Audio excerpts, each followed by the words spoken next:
ស្ដីកូនទាំងអស់គ្នាបន្ទាប់ពីយើងបានសិក្សាអំពីអក្សរ O នេះរួចមកហើយadminក៏បានបញ្ជាក់ហើយថាអក្សរ O គឺ easy ក្នុងការសរសេរខ្លាំងមែនតើគឺគ្រាន់តែមានរូបរាងដូចជារង្វង់លេខ0បែបហ្នឹងគឺហៅថាអក្សរ O ចាអញ្ចឹងបន្ទាប់ពីយើងសិក្សាអក្សរ O ហើយយើងត្រូវសិក្សាអំពីអក្សរ P វិញអញ្ចឹងអក្សរ P មានទម្រង់បែបនេះណាកូនចាស់អក្សរ P តូចមានទម្រង់បែបណាតោះយើងកាន់ប៊ិចកាន់សិភៅមកទាំងអស់គ្នាទៅរៀនសរសេរជាមួយនឹង admin let's go ចាដែល P ធំគឺយើងអាចសរសេរបានគឺមានទម្រង់បែបនេះណាកូនអញ្ចឹងតាមដានជាមួយ admin ទាំងអស់គ្នា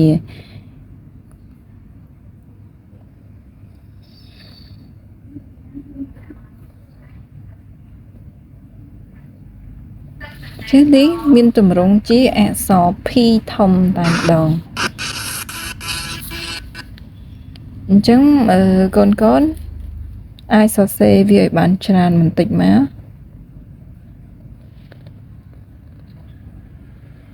អក្សរ P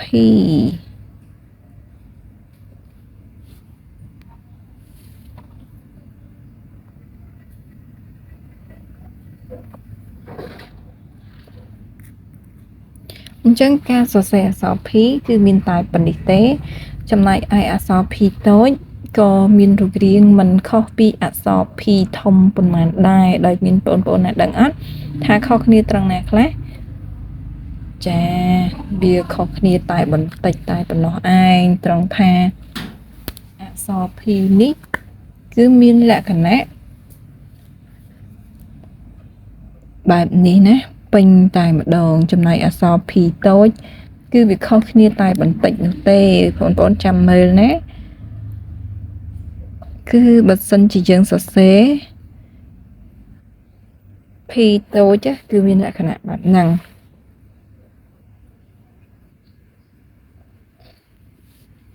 គឺស្រដៀងគ្នាខ្លាំងមែនតើគ្រាន់តែត្រង់នេះហើយវាមានសក់វាចេញមកបន្តិចបែបហ្នឹង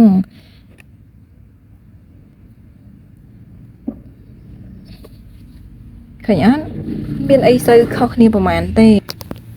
ទម្រង់នៃការសរសេរគឺស្រដៀងគ្នាខ្លាំងមែនតើតែអ្វីដែល admin បានបញ្ជាក់គឺបងប្អូនព្យាយាមសរសេរស្អាតជាង admin តិចណាព្រោះ admin ចាប់ឲ្យសរសេរមិនស្អាតនឹងគេទេតាំងពីដើមមកសយ៉ាប់មើលណាអញ្ចឹងការសរសេរទី1នៃអក្សរ P ធំអញ្ចឹងបងប្អូនគូបន្ទាត់ពីលើនេះចុះមកក្រោមណានេះហើយបងប្អូនក៏មានវត្តវាមកគៀននេះ1មក2ហើយបងប្អូនវត្តចុះមកក្រោមមកលេខ3ហើយក៏ភ្ជាប់វាមកលេខ4ចាអញ្ចឹងបើសិនជាពិបាកនៅក្នុងការសរសេរដែលadminធ្វើឲ្យមើលអញ្ចឹងគឺគូពីលើចុះមកក្រោមនេះមកហើយគូសមកខាងនេះមកចុះមកក្រោមវិញហើយក៏ភ្ជាប់មកត្រង់នេះគឺកាត់អក្សរ P ហើយចំណែកអក្សរ P តូចនេះវិញបងប្អូនរៀងគូសមកលើបន្តិចមកហើយចុះមកក្រោមណាហើយក៏វត្តដូចគ្នាអញ្ចឹងចុះមកហើយក៏កាច់មកដូចគ្នាអញ្ចឹងអត់មានអីពិបាកទេគឺដូចគ្នាណាអញ្ចឹងadminសរសេរត្រង់នេះឲ្យមើលមួយទៀតគឺពីលើចុះមកក្រោមមកហើយក៏វត្តបែបនេះមកអញ្ចឹងអក្សរ P ហើយអញ្ចឹងកាលណាបងប្អូនសរសេរធំវារៀងពិបាកមើលបន្តិចគ្រាន់តែថាវាស្រួលនៅក្នុងការបងប្អូនរៀនសរសេរដំបូងអញ្ចឹងបងប្អូនព្យាយាមសរសេរបានច្រើនសរសេរមួយមុខមួយសន្លឹកមួយមុខមួយសន្លឹកតែណាបងប្អូនដោយសារតែយើងថ្នឹកដៃព្រោះយើងនៅសល់តែប្រមាណជា10តួអក្សរទៀតយើងនឹងបញ្ចប់នៅក្នុងភាសាអង់គ្លេសរបស់យើងចាប់ពីអក្សរ A ដល់អក្សរ Z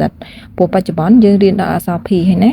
អញ្ចឹងនៅសល់តែ10តួអក្សរទៀតយើងនឹងបញ្ចប់ហើយអញ្ចឹងបងប្អូនព្យាយាមសរសេរឲ្យចេះព្រោះបន្តិចទៀតយើងនឹងចូលមេរៀនបដៅហើយណាបងប្អូនចាអញ្ចឹងអក្សរ P សន្មតថាចាប់ត្រឹមតែប៉ុណ្ណឹងហើយសម្រាប់ការសរសេរadminបញ្ជាក់ឲ្យមួយទៀតទៅដើម្បីកុំឲ្យមានការមិនចេះណាអញ្ចឹងវត្តបែបនេះមកបើសិនជាបងប្អូនមានការពិបាកសរសេរវាឲ្យរៀងលក្ខណៈថាមូលបែបនេះព្រោះយើងសរសេរលក្ខណៈមូលបែបហ្នឹងអញ្ចឹងបើសិនជាបងប្អូនរៀនដំបូងបងប្អូនអាចសរសេរបានជាជ្រុងអញ្ចឹងក៏បានដែរដើម្បីឲ្យថ្នឹកដៃពេលណាដែលបងប្អូនថ្នឹកដៃ បងប្អូនអាចសរសេរជាលក្ខណៈមូលបែបនេះមិនបាច់សរសេរជាជ្រុងអញ្ចឹងណាតែបងប្អូនអាចសរសេរមូលបែបនេះបានគឺល្អបំផុតតែម្ដងព្រោះថាវាត្រឹមត្រូវណាបើនិយាយពីរឿងត្រឹមត្រូវគឺវាត្រឹមត្រូវនឹងការសរសេរបែបហ្នឹងតែម្ដងកុំបាច់សរសេរជ្រុងចេះអញ្ចឹងបើសិនជាបងប្អូនអាចបងប្អូនសរសេរបែបនេះណាបញ្ចូលមកឲ្យបងប្អូនមូលអញ្ចឹងតែម្ដងចាអញ្ចឹងគឺនេះ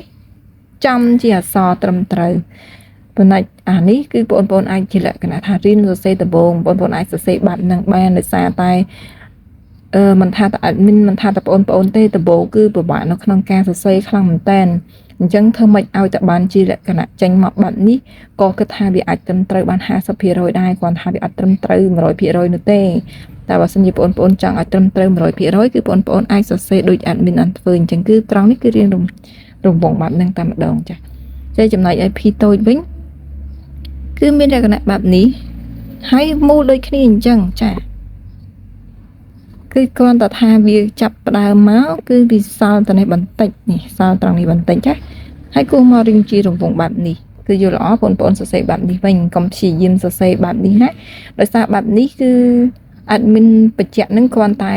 បញ្យល់ឲ្យបងប្អូនដឹងថាតើភ្ជាប់របៀបម៉េចភ្ជាប់បែបម៉េចដើម្បីឲ្យវាកើតជាទម្រង់បែបហ្នឹងណាដើម្បី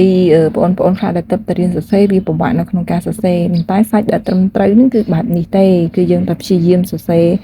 បែបនេះហើយជាលក្ខណៈរង្វង់បែបនេះណាទាំងអក្សរតូចនេះក៏ត្រូវតែរង្វង់បែបនេះដែរអូខេអញ្ចឹងមេរៀនអក្សរ P របស់យើងគឺត្រូវបានបញ្ចប់ហើយអញ្ចឹងវគ្គក្រោយបងប្អូននឹងត្រូវសិក្សាអំពីអក្សរ Q ចា៎អញ្ចឹងបងប្អូនណាចេះហើយក៏អាចរៀនបន្ថែមតិចបានទៀតបើបងប្អូនណាមិនចេះបងប្អូនត្រូវព្យាយាមសរសេរឲ្យច្រើនបំផុតតាមអ្វីដែលអាចធ្វើបានជួបគ្នានៅអក្សរក្រោយទៀតអរគុណជំរាបលា